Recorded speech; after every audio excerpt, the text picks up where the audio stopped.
Ayong udto sa inyong tanan. Mga magandang araw din sa mga naka-live, mga taga Sub-Saharan Mindanao.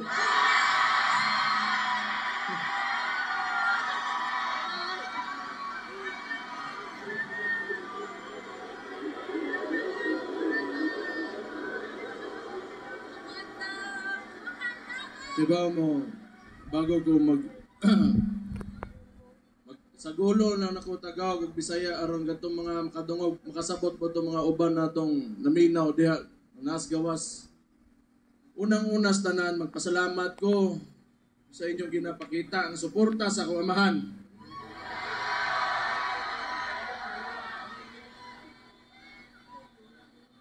Naglagot lang ko sa inyo ha, kay kada makita na ko ang naw sa kuaman, bit-bit ninyo, kahilakon ko.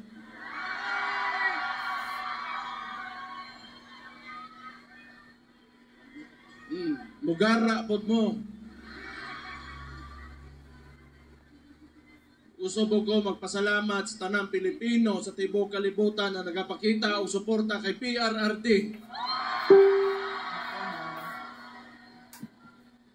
Kabomos, tinuod lang, sukad nga giaresto ako amahan illegally.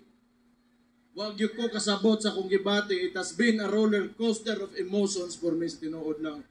But every time makita na ko suporta ninyo, makusgan yun ko. Salamat kayo.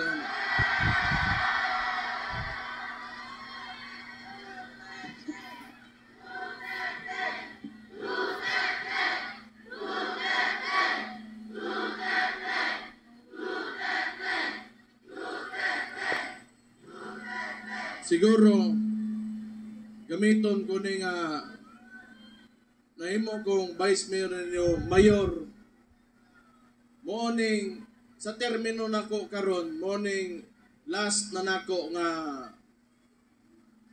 araw ng Davao. Sa termino nako karon. Wa ko makibaw kung unsa bagay kinaop ang kaugmaan o yung future ng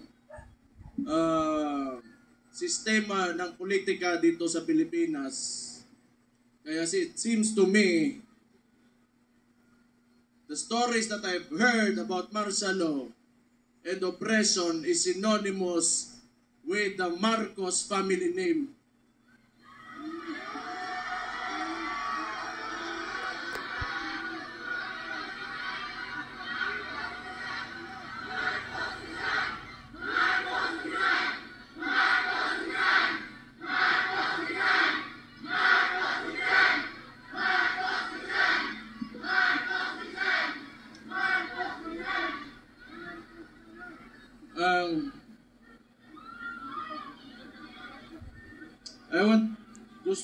I will take this opportunity to tell Mr. Marcos how I feel about him.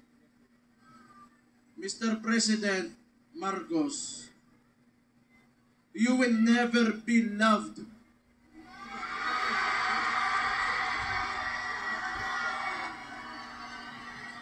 Especially to us who are calling out Rudy Duterte's name, you will never be loved, Mr. Marcos.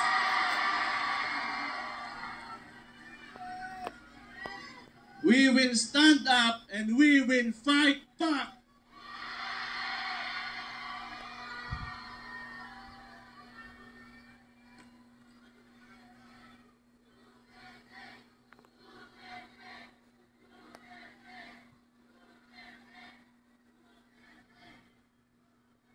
Kita mga taga Davao, ingon ani na siya.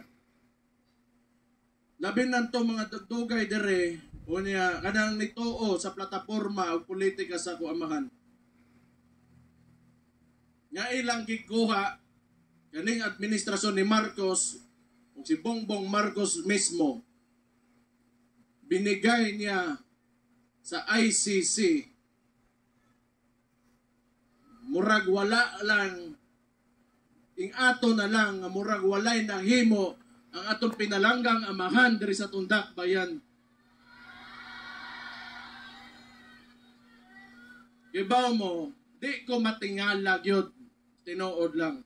Di ko matingala. Nganong ingon ani karon? Kay because Rudy Duterte stood up for every tanang mga traditional politicians, di nila gusto nga kausaban aning nasura ni.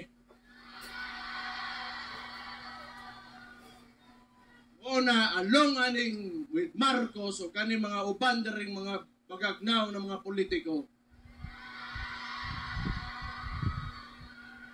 di nila gusto nga naa ng Rudy Duterte diha kay mabulilyaso ang ilang mga dola sa gobyerno.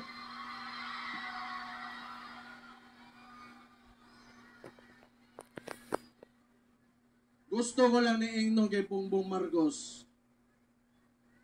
Aside you not being loved by the people, all you have is the government's resources and your term. Beyond that, you are nothing.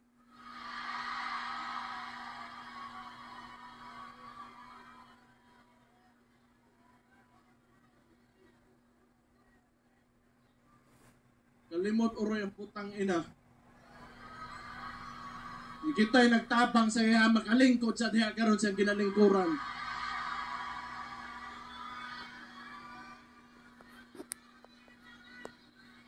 And I truly pray, Mr. Marcos, that you will be able to finish your term. I pray.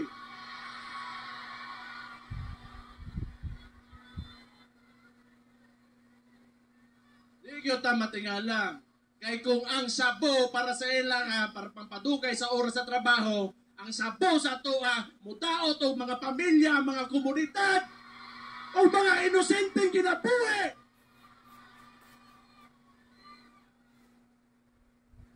Di ko matingala nga anong ingana na sila. Sige lang.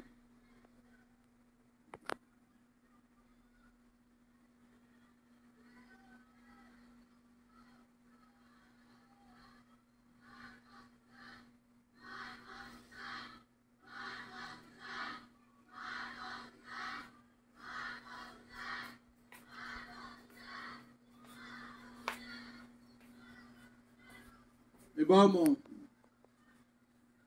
si Rudy Duterte, nga nung naaresto siya, naa sa diya karon sa ICC, kay